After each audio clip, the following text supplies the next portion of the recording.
పెళ్ళైనా పండగైనా వేడుక ఏదైనా పట్టుచీరల ప్రత్యేక వేదిక వారాహి సిల్క్స్. సాంప్రదాయానికి సౌందర్యానికి వారధి. అందరికీ నమస్కారం. ఈరోజు నేను చాలా ఆలస్యంగా అల్లు అర్జున్ ఆయన్ని అరెస్ట్ చేసిన విషయం తెలిసింది. నేను నియోజకవర్గంలో వివిధ కార్యక్రమాల్లో ఉన్నందువల్ల నాకు ఆ విషయం తెలియలేదు. అది చూసిన తర్వాత అరెస్ట్ చాలా బాధ అనిపించింది. ఇంతకంటే అన్యాయం ఇంకొకటి ఉండదు. ఎందుకంటే అతను నటుడు, అతను సినిమా నిర్మాత కాదు. తన యూనిట్ అక్కడ షో వేస్తున్నాం, బెనిఫిట్ షో అంటే ఈ ప్రభుత్వం ఇచ్చిన బెనిఫిట్ షో, తెలంగాణ ప్రభుత్వం ఇచ్చిన బెనిఫిట్ షో. ఆ బెనిఫిట్ షోకి తన నిర్మాతలు తనని ఆహ్వానిస్తే అల్లు అర్జున్ని, అతను అక్కడికి వెళ్ళినప్పుడు సూపర్ స్టార్గా ప్రస్తుతం అల్లు అర్జున్ గత పుష్ప 1 తర్వాత పాన్ ఇండియా స్టార్ ప్రభాస్ లాగా అతను కూడా పాన్ ఇండియా సూపర్ స్టార్ అయ్యాడు. దానికి తగ్గట్టే ఫ్యాన్ బేస్ ఉంటుంది. మరి అటువంటి ఫ్యాన్ బేస్ ఉన్న వ్యక్తి అక్కడికి వెళ్తున్నప్పుడు యాక్సిడెంట్ ఈజ్ అన్ యాక్సిడెంట్. అది అందుకే యాక్సిడెంట్ అంటారు దాన్ని. So incident is different, accident is different. మరి అలాగా తొక్కిసలాట్లో అంటే అర్జున్ గురించో లేకపోతే సినిమా చూడటం గురించో వచ్చిన ఆ తొక్కిసలాట్లో ఒక వ్యక్తి మరణించడం చాలా బాధాకరం. సో దానికి కూడా వాళ్ళు స్పందించి ఇమీడియట్గా ఒక నష్టపరిహారం, ప్రాణం విలువ అపారం అయినప్పటికీ యాక్సిడెంట్లో చనిపోతారు. యాక్సిడెంట్లో అది బాధాకరం అయినప్పటికీ కూడా దానికి ఒక వ్యక్తిని యాక్సిడెంట్కి బాధ్యుని చేయటం, సంబంధం లేని వ్యక్తిని. ఎందుకంటే ఒక హీరో అతన్ని పిలిచినప్పుడు ఆ హీరో ఏదైనా నీకు పోలీస్ అప్రూవల్ ఉందా, పోలీసు వాళ్ళు పర్మిషన్ ఇచ్చారా? ప్రభుత్వం పర్మిషన్ ఇచ్చిన షో అది. 1000 రూపాయలు కలెక్ట్ చేసుకోండి, షో వేసుకోండి అని చెప్పి ప్రభుత్వం ఇచ్చిన వెసులుబాటు. సో ఈ పర్మిషన్ కూడా ఉంటుంది అని అర్జునే కాదు ఎవరైనా అనుకుంటారు అక్కడికి వెళ్ళేటప్పుడు.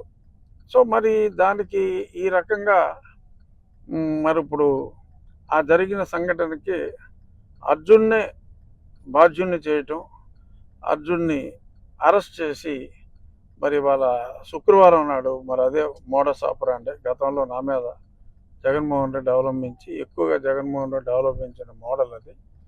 మరి యాదృచ్ఛికంగా జరిగిందా, శుక్రవారం కావాలనే జరిగిందా? ఏదేమైనా అల్లు అర్జున్ అతన్ని అరెస్ట్ చేయటం అనేది అత్యంత బాధాకరం. మానవ తప్పిదం. బట్ దానికి ఎవరెవరో సోషల్ మీడియాలో 10 సంవత్సరాల శిక్ష, ఏదన్నా యాక్సిడెంట్ ఇన్సిడెంట్లో ఇప్పుడు దాకా ఎవరికైనా 10 సంవత్సరాల శిక్ష పడిందా?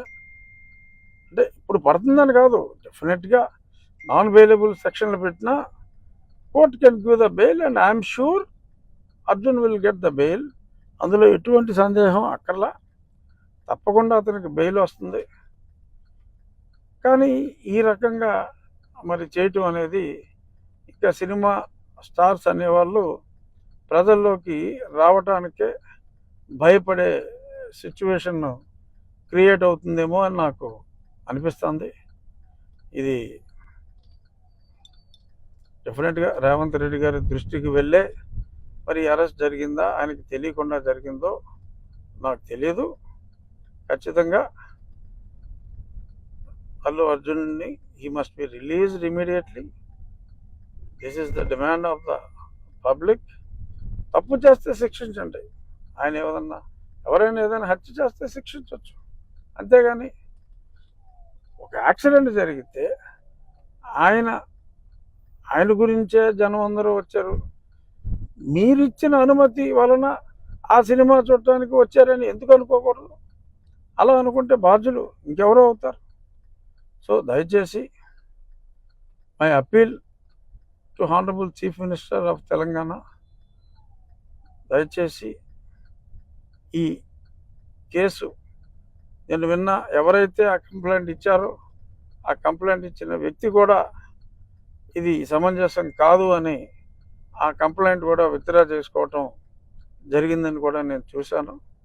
సో కాబట్టి విజ్ఞత ప్రదర్శించి ఇటువంటి కేసులో ఇరికిస్తే అది చాలా చెడ్డ మెసేజ్ ఇచ్చే అవకాశం ఉంది. కాబట్టి it might be an anomaly, kindly rectify it అని చెప్పి మనస్ఫూర్తిగా నా మిత్రుడైన రేవంత్ రెడ్డి గారిని మీడియా ముఖంగా నేను రిక్వెస్ట్ చేస్తున్నాను. తప్పకుండా Allu Arjun will get bail immediately, అందులో ఎటువంటి సందేహం అవసరం లేదు. మరి అంత సూపర్ జూపర్ హిట్ ఏదో 1000 కోట్లు దాటిందంటున్నారు. నరఘోష అయి ఉండొచ్చు Arjun, don't bother, he will come out clean, he will come out hopefully today itself or latest by tomorrow.